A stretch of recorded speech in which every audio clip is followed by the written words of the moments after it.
Hello everyone and welcome to my channel. बहुत सारे students को ये प्रॉब्लम रहता है कि हम एक पर्टिकुलर सब्जेक्ट का कोई चैप्टर स्टडी तो कर लेंगे मगर इसे रिवाइज करने का बेस्ट पॉसिबल तरीका क्या है ये उन्हें समझ नहीं आ रहा होता। तो मेरे अकॉर्डिंग बेस्ट पॉसिबल तरीका होता है शॉर्ट नोट्स। आप किसी भी चैप्टर को स्टडी करने के बाद उसके शॉर्ट नोट्स बना लीजिए। शॉर्ट नोट्स बनाने के बाद उस चैप्टर को रिवाइज करना बहुत ही ज़्यादा आसान हो जाता है और सेम कंटेंट पर्टिकुलरली एक ही टाइम में रिवाइज कर सकते हैं और उससे रिवाइज करने का आपका ड्यूरेशन भी कम हो जाएगा। तो वीडियो की स्टार्टिंग में सबसे पहले हम समझते हैं कि शॉर्ट नोट्स एक्चुअल में होती क्या है। तो शॉर्ट नोट्स होती है कि आपने एक particular amount of content study किया। आपने लेट्स से फॉर एग्जांपल कोई टॉपिक स्टडी किया, उस टॉपिक को स्टडी करने के बाद आपने उसको रिवाइज किया वहीं से, और अब आपके उसके कॉन्सेप्ट्स भी क्लियर है। तो इतना सब होने के बाद आपके पास में ऑब्वियसली इसके नोट्स होंगे। तो इन्हीं नोट्स को इधर कॉन्सेप्ट मैप के फॉर्मेट में और कॉन्सेप्ट मैप के फॉर्मेट में और रिवीजन शीट के फॉर्मेट में आपने कन्वर्ट कर दिया। इसी को आप शॉर्ट नोट्स कहते हैं। बेसिकली बहुत सारा कंटेंट छोटे वे में, बहुत सारे कंटेंट की सेम डिलीवरी एक अलग से छोटे वे में कन्वर्ट कर देना, that is your short notes. अब शॉर्ट नोट्स बनाते कैसे हैं?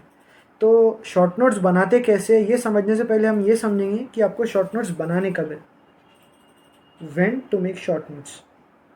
सबसे पहला आपका क्वेश्चन होना चाहिए व्हेन, कि आपको शॉर्ट नोट्स बनाने कब है। तो शॉर्ट नोट्स आपको बनाने हैं सबसे पहले जो भी टॉपिक है उसके मटेरियल्स को गो थ्रू कर लो, go through the entire material from which you are gonna study that particular subject और दैट पर्टिकुलर टॉपिक। ओके, उसकी फर्स्ट रीडिंग हो जाने के बाद आपको उस टॉपिक के कॉन्सेप्ट्स एकदम क्रिस्टल क्लियर होने चाहिए। उसके कॉन्सेप्ट्स क्लियर होने के बाद आपको उस टॉपिक की करनी है रिविजन। वहीं से रिवाइज करना है जहाँ से आपने उसको फर्स्ट टाइम पढ़ा है। फर्स्ट टाइम पढ़ा, कॉन्सेप्ट्स क्लियर किए, फिर से उसको रिवाइज किया। रिवाइज करने के बाद आपको उस टॉपिक पर एटलीस्ट मिनिमम 45 क्वेश्चन प्रैक्टिस करने हैं। क्वेश्चंस प्रैक्टिस करने के बाद आपको उस टॉपिक पर आए हुए सारे डाउट, आपने जो क्वेश्चन प्रैक्टिस किए गए उनमें अनसॉल्व्ड क्वेश्चन, उनको दोबारा सॉल्व कर लेना है। उनको सॉल्व करने के बाद अब आप एलिजिबल हो जाते हैं शॉर्ट नोट्स बनाने के लिए। अब आपके ब्रेन के अंदर ऑटोमेटिकली उस चैप्टर का एक छोटा सा फ्लो चार्ट बन चुका होता है। इसलिए अब आपके लिए शॉर्ट नोट्स बनाना कंपैरेटिवली आसान हो जाता है, रादर देन आपने फर्स्ट टाइम पढ़ के डायरेक्टली अटेम्प्ट किया शॉर्ट नोट्स बनाने को। इसलिए आपको इस फ्लो चार्ट को फॉलो करना है। सबसे पहले ये, then this, then you hop on to making the short notes. अब शॉर्ट नोट्स बनाते कब है तो समझ आ गया, लेकिन अब शॉर्ट नोट्स बनाने कैसे? The second question is how you can make the short notes. तो शॉर्ट नोट्स बनाने से पहले आपको इस चीज़ के बारे में पता होना चाहिए कि कौन सी इन्फॉर्मेशन एसेंशियल है शॉर्ट नोट्स में ऐड करने के लिए।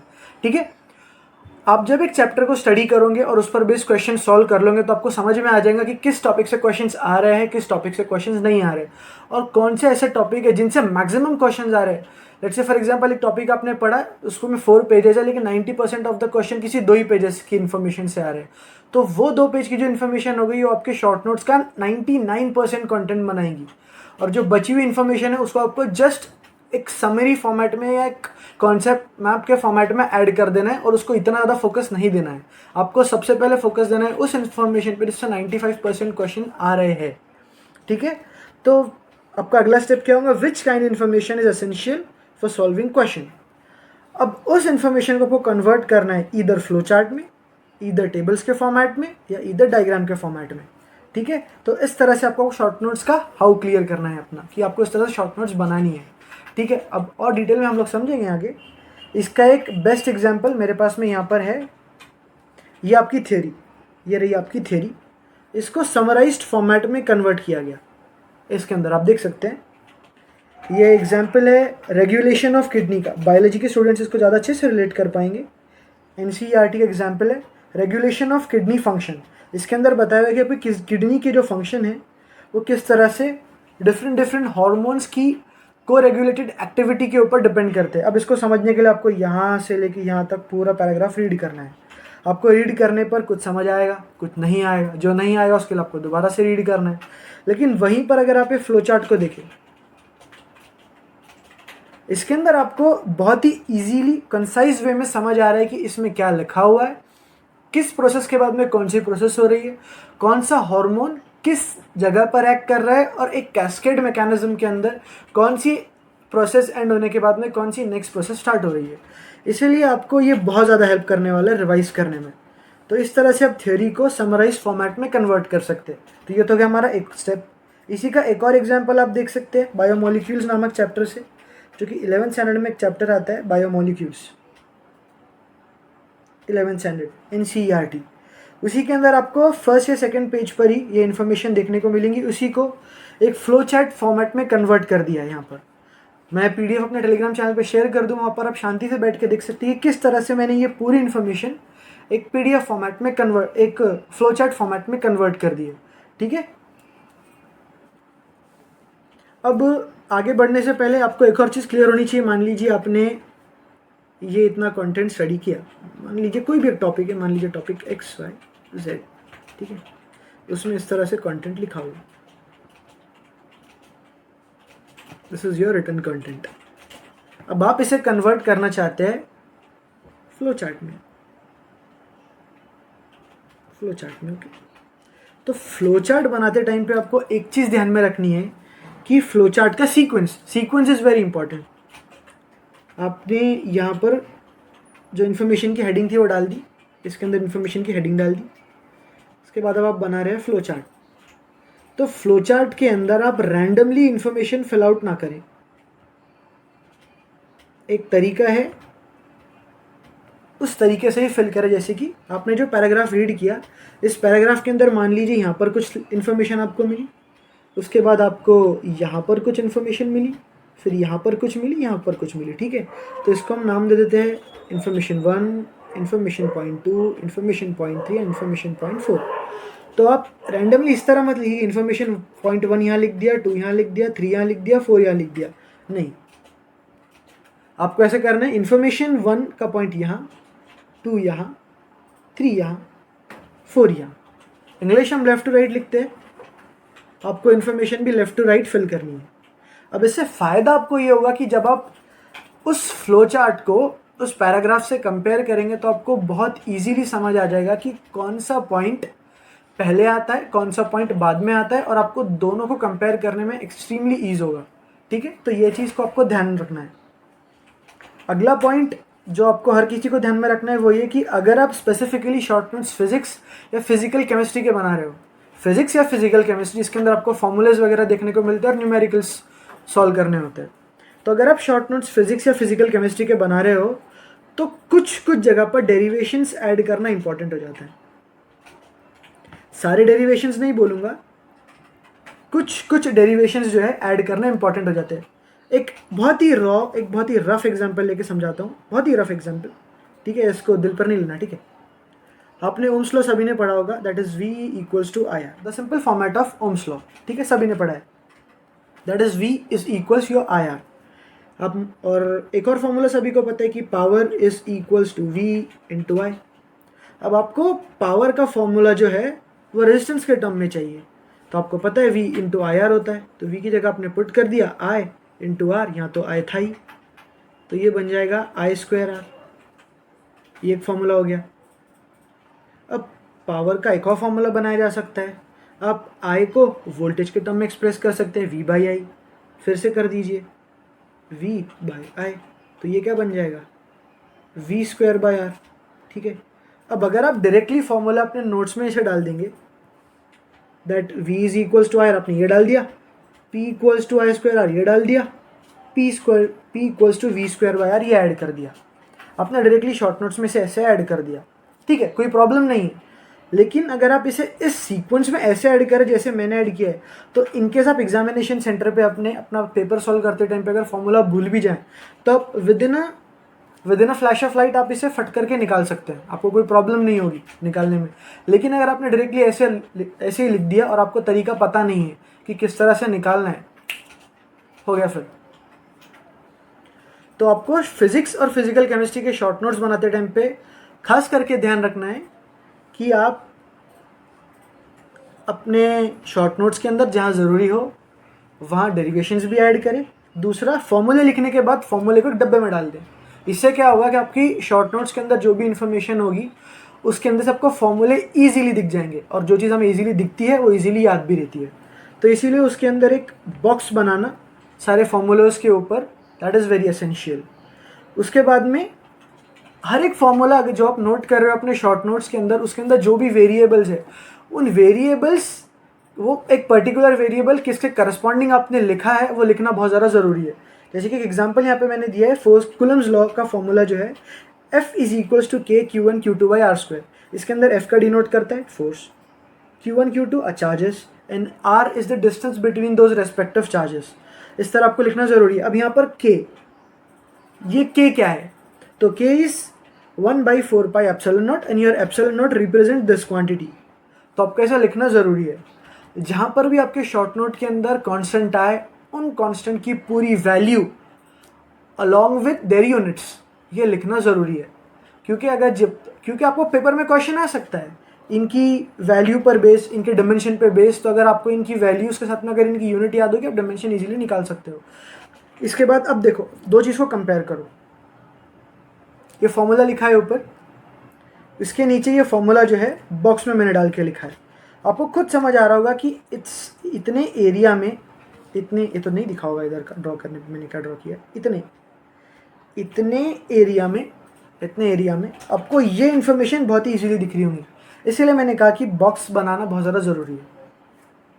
अगला, शॉर्ट नोट्स बनाने में आपको शॉर्ट नोट्स को छोटा कैसे रखें, उसको एक्सट्रीमली कंसाइज फॉर्मेट में कैसे रखें, इसके लिए आपको एक और टूल नहीं, उसको एक ट्रिक बोलूँगा, उस ट्रिक का आपको यूज़ करना है, that is using your short forms.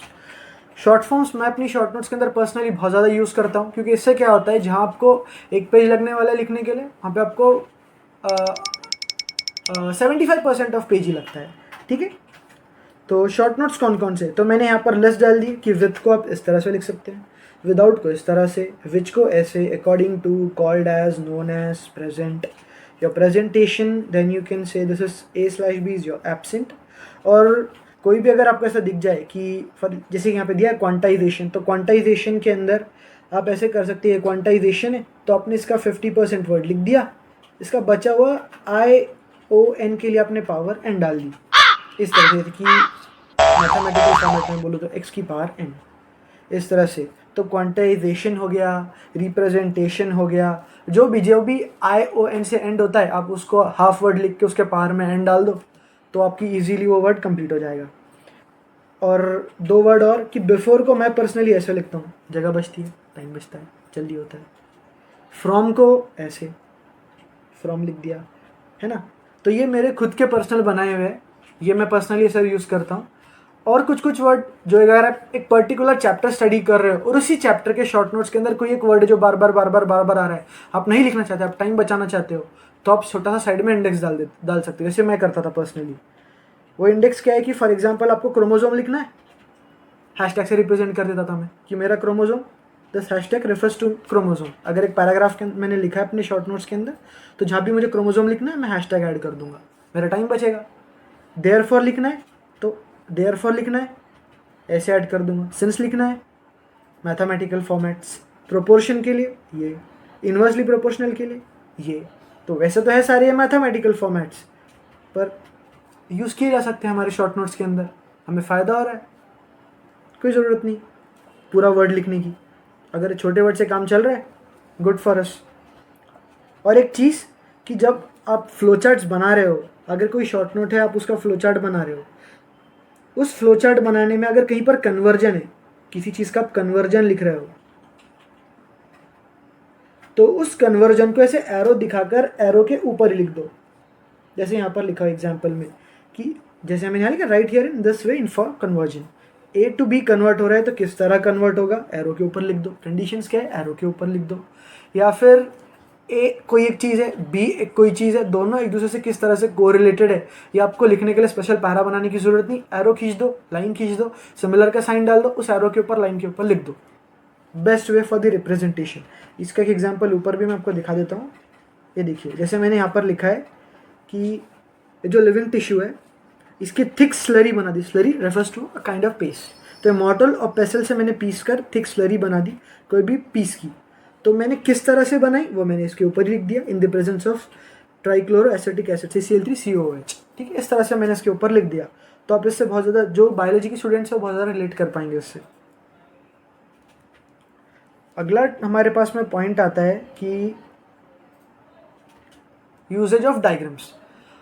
आपको शॉर्ट नोट्स बनाते टाइम पर एक चीज़ हमेशा ध्यान में रखनी है कि आपको हर चीज़ टेक्सचुअल फॉर्मेट में नहीं लिखनी, हर चीज़ के लिए टेक्स्ट नहीं लिखना। कहीं आप डायग्राम्स भी ऐड कर सकते हैं, या अगर आप बायोलॉजी के शॉर्ट नोट्स बना रहे हैं तो आप ऐसे भी कर सकते हैं कि आपने उस शॉर्ट नोट बनाने के लिए कुछ पर्टिकुलर प्रिंट्स निकाल ली, कुछ जेरोक्स करवा ली अपने टेक्स्ट बुक से, और उसकी छोटी छोटी कॉपीज़ आपने अपने शॉर्ट नोट्स के अंदर स्टिक कर दी। उससे क्या होगा, आपका टाइम बचेगा और आप अपनी इन्फॉर्मेशन को वहीं पर ऐसे एरो लगाकर लिख सकते हो। जैसे कि आप यहाँ पर देख सकते हैं मैंने किस तरह से, ये किडनी का डायग्राम है, उस किडनी के अंदर कितनी सारी इन्फॉर्मेशन मैंने यहीं पर लिख दी। कॉलम्स ऑफ बर्टीनी ऐड कर दिया, थोड़ा जूम कर लेना इस तरह से। कॉलम्स ऑफ बर्टीनी ये तो होगी labelling. Hilus renalis, renal artery, renal pelvis, renal vein, ureter. इसी के बाद में माइनर कैलिक्स कितने होते नंबर में ऐड कर दिया, मेजर कैलिक्स कितने होते ऐड कर दिया। अब किस तरह से लेयरिंग होती है, तो लेयरिंग के लिए स्पेशली मुझे कुछ फ्लोचार्ट बना के लिखने की ज़रूरत नहीं। मुझे लिखना है कि किडनी के ऊपर कितनी लेयर्स होती हैं, अगर ये लिखना है तो ऐसे स्पेसिफिकली फ्लोचार्ट बनाकर इधर ये पहली लेयर, ये दूसरी लेयर, ये तीसरी लेयर, कौन सी लेयर किसकी बनी है वो यहाँ लिखना। इससे बेटर क्या है, डायग्राम के अंदर ही आप बता दो कि ये पहली लेयर हो गई, इसके बाद ये दूसरी लेयर हो गई, इसके बाद ये तीसरी लेयर हो गई। आप इस तरह से दिखा दो, इसी के अंदर आपको समझ आ रहा है कि कौन सी लेयर के बाद कौन सी लेयर है और कौन सी लेयर किस चीज़ की बनी है। एडिपोज टिश्यू की बनी है, वाइट फाइब्रस कनेक्टिव टिश्यू की बनी है, यूरिनल कॉर्टेक्स है आपका। तो आपको इजीली समझ आ रहा है कि कौन सी चीज़ कहाँ पर है, किस सीक्वेंस में किस चीज़ से बनी हुई है।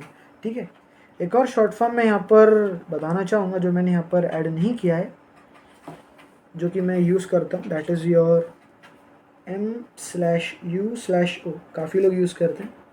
इट रेफर्स में, इसका मतलब होता है मेड अप ऑफ, ऐसे ही याद आया तो ऐड कर दिया,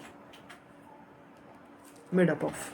ठीक है, ये हो गया डायग्राम। अब अपने शॉर्ट नोट्स को किस तरह इंटरेस्टिंग बनाया जाए, किस तरह से उन्हें ऐसा बनाया जाए कि वो दिखने में अट्रैक्टिव लगे और हमारी इन्फॉर्मेशन ईजिली डिफ्रेंशिएटेड अपीयर हो। तो हमें क्या करना है, डिफरेंट कलर के पेन्स का यूज़ करना है, और जो हम हाईलाइटर यूज़ करने वाले उनको भी डिफरेंट कलर्स का यूज़ करना है। एक पर्टिकुलर पैराग्राफ के अंदर पॉइंट है, उसको या तो डिफरेंट कलर से लिख दो, या नहीं डिफरेंट कलर से सेम कलर से लिख दिया तो उसको डिफरेंट कलर से हाईलाइट कर दो। इससे क्या होगा कि इन्फॉर्मेशन सेग्रीगेशन बहुत ज़्यादा ईजी हो जाएगा और इसको रिकॉल करना भी कंपैरेटिवली ईजी होगा। तो आप ये चीज़ यूज़ कर सकते हैं। एक और पॉइंट कि जब भी आप शॉर्ट नोट्स बनाइए, ये मेरा पर्सनल ओपिनियन रहेगा कि आप उसको A4 शीट पर ही बनाओ। इससे फ़ायदा ये होता है कि आपको पहले तो A4 शीट के ऊपर लिखने की आदत बन जाती है, जो कि एक अच्छी हैबिट है अगर आपको A4 शीट पर स्ट्रेट लाइंस में लिखने आता है। दूसरी चीज़ ये होती है कि आप A4 शीट जिसके ऊपर ऑलरेडी कोई लाइंस नहीं होती, अपना फॉन्ट एडजस्ट कर सकते हो, फॉन्ट साइज आप एडजस्ट कर सकते हो आपको किस तरह से लिखना है। कम जगह है छोटा फॉन्ट कर दो, ज़्यादा जगह है बड़ी फॉन्ट कर दो। और उसमें आप एक और चीज़ें ये यूज़ कर सकते हो कि आप जो पिक्चर स्टिक कर रहे हो आप वो भी अपने हिसाब से किसी भी साइज़ के लगा सकते हो अगर A4 शीट है तो। और आपको बनाना A4 शीट को यूज़ इस तरह से करना है कि ये अगर आपके पास में A4 शीट है, ये आपकी A4 शीट है, ठीक है, तो इस A4 शीट को 3 हिस्सों में डिवाइड कर लो ऐसे, ये एक सेगमेंट, ये एक सेगमेंट, ये एक सेगमेंट, और इसको यहाँ से ऐसे लिखना स्टार्ट करो, ऐसे ऐसे ऐसे, फिर ऐसे ऐसे ऐसे, फिर यहाँ से ऐसे, इस तरह से फिल करो। और यहाँ पर ना थोड़ी सी जगह छोड़ दो A4 शीट में अपनी, यहाँ पर कुछ मत लिखो, इतनी जगह थोड़ी सी छोड़ दो। हर पेज पे ऐसे करो। इस पेज के लिए इतनी जगह छोड़ दी, इसके बाद में जब इसकी बैक साइड पे आप लिखोगे, जब इसकी बैक साइड जो होगी इस तरह से, तो उसकी बैक साइड में आपको यहाँ पर थोड़ी सी जगह छोड़नी है, यहाँ पर। ये हो गया, ये इसकी फ्लिप साइड, ये इसकी फ्लिप साइड जो आपको इसमें यहाँ लिखना है, यहाँ जगह छोड़नी है लेफ्ट साइड में, इसमें यहाँ लिखनी है राइट साइड में जगह छोड़नी है। इससे क्या होगा, जब आप सारी अपनी A4 शीट, इस तरह से मैं दिखा सकता हूँ, इस तरह से जो आपकी A4 शीट होगी आप इनको साथ में लेकर एंड में यहाँ से स्टेपल कर सकते हो और आपका कोई भी कंटेंट जो है आपके स्टेपल के अंदर वेस्ट नहीं जाएगा। तो आप ये तरीका अपना सकते हो। इस तरह से आप स्टेपल करने के बाद उसको एक छोटी बुक के फॉर्मेट में कन्वर्ट कर सकते हो, जो कि यहाँ पे मैं एंड में लिख रखा है। Make them like a book.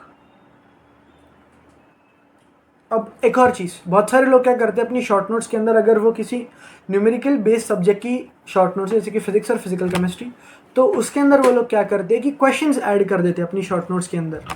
तो मैं पर्सनली ये बताना चाहूँगा कि अपनी शॉर्ट नोट्स के अंदर रादर देन एडिंग क्वेश्चन, एक पर्टिकुलर रेफरेंस बुक से उस क्वेश्चन का नंबर और उस क्वेश्चन की बुक, वो किस बुक से आपने उठाया है, वो ऐड करना ज़्यादा प्रेफरेबल होता है, क्योंकि आपको एक तो अच्छा डिटेल सॉल्यूशन मिलेगा उस बुक के अंदर, दूसरा आपका टाइम बचेगा, दूसरी आपकी स्पेस बचेगी। तो इन चीज़ों का ध्यान रखना है। और मैंने अपनी पर्सनल थर्मोडायनेमिक्स की शॉर्ट नोट्स का एक एग्जांपल डाला हुआ है, मैं इसकी PDF शेयर कर दूंगा, उसमें आप शांति से बैठ के देख सकते हैं कि किस तरह से बनाई हुई है। वीडियो ऑलरेडी बहुत ज़्यादा लंबा हो चुका है, इसमें मैं और ज़्यादा पॉइंट्स ऐड नहीं करूँगा, बस एक स्पीड में बता दूंगा कि किस तरह से मेरी थर्मोडायनेमिक्स की शॉर्ट नोट्स है। देखो मैंने इसको पेज को 3 पार्ट में डिवाइड किया हुआ है। इन्फॉर्मेशन जहाँ मुझे ऐड करनी थी, कन्वर्जन मुझे लिखना था, तो मैंने एरो ऐड करके उसके ऊपर ही कई जगह इन्फॉर्मेशन लिख रखी है। डिफरेंट कलर्स का मैंने यूज़ किया है, हाइलाइटर का मैंने प्रॉपर यूज़ किया है। फॉर्मूले को ऐड करने, फॉर्मूलेस जितने भी मैंने लिखे हैं उनको मैंने हर जगह कवर कर रखा है। इधर एक बॉक्स बनाया हुआ है या उसको क्लाउड के फॉर्मेट में इस तरह से कवर कर दिया है। तो इससे आप खुद देख सकते हैं कितना ज़्यादा उभर के वो इन्फॉर्मेशन आ रही होती है ऊपर। कई जगहों पे मैंने डायरेक्टली फॉर्मूले लिखने के बजाय मैंने क्या किया, टेबल बना दिया। अब उस टेबल से आप इजीली समझ सकते हैं कि कौन सा फॉर्मूला किस जगह एप्लीकेबल है, और बहुत ही हैपोजेड मैनर में रिप्रेजेंटेड नहीं होगा, एक बहुत ही सिस्टमैटिक मैनर में रिप्रेजेंटेड होगा, और आपको इसको याद करने में भी आसानी होगी, एक ही जगह पे सारी इन्फॉर्मेशन अवेलेबल हो जाएगी। तो इस तरह से आप देख सकते हैं। मैं ये PDF अपने टेलीग्राम चैनल पे शेयर कर दूंगा। टेलीग्राम चैनल की लिंक मैं डिस्क्रिप्शन में डाल दूंगा, वहाँ से आप ज्वाइन कर सकते हैं। फैजाना मेडिको के नाम से मेरा टेलीग्राम चैनल है, लिख देता हूँ यहाँ पे। आप अगर टेलीग्राम खोलेंगे और वहाँ पर ही लिखेंगे फैज़ान द मेडिको, तो आपको मेरा टेलीग्राम चैनल मिल जाएगा। एक ऐसे इमोजी है, अब ड्राइंग मेरी इतनी अच्छी है नहीं तो समझ जाओ, एक पिक्चर लगी है एक डॉक्टर की ग्राफिक की, ठीक है। तो वो आप वहाँ से ज्वाइन करके वहाँ से आप PDF डाउनलोड कर सकते हो, ठीक है। तो बस आज की वीडियो में इतना ही। देखने के लिए बहुत ज़्यादा धन्यवाद, थैंक यू वेरी मच।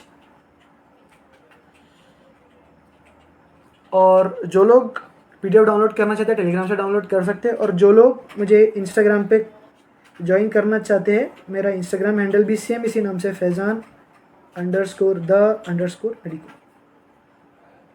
ये मेरा इंस्टाग्राम हैंडल है। आप यहाँ से मुझे कांटेक्ट कर सकते हैं। जो लोग मुझसे बात करना चाहते हैं वो आइदर ये यूज़ करें या मुझे टेलीग्राम पे भी टेक्स्ट कर सकते हैं। मैं बोलूँगा पर्सनली इंस्टा पे टेक्स्ट करो, देखता रहता हूँ, मिल जाएगा अगर करना हो तो, ठीक है। आज की वीडियो में इतना ही। अगर नेक्स्ट इन्फॉर्मेशन, अगर किसी को कोई भी डाउट हो आप कमेंट सेक्शन में ऐड कर सकते हैं, मैं उसको कमेंट सेक्शन में रिप्लाई कर दूँगा, दूसरी कोई क्लिप ऐड कर दूँगा टेलीग्राम चैनल पर, ठीक है। तो आज के लिए इतना ही, टाटा बाय बाय।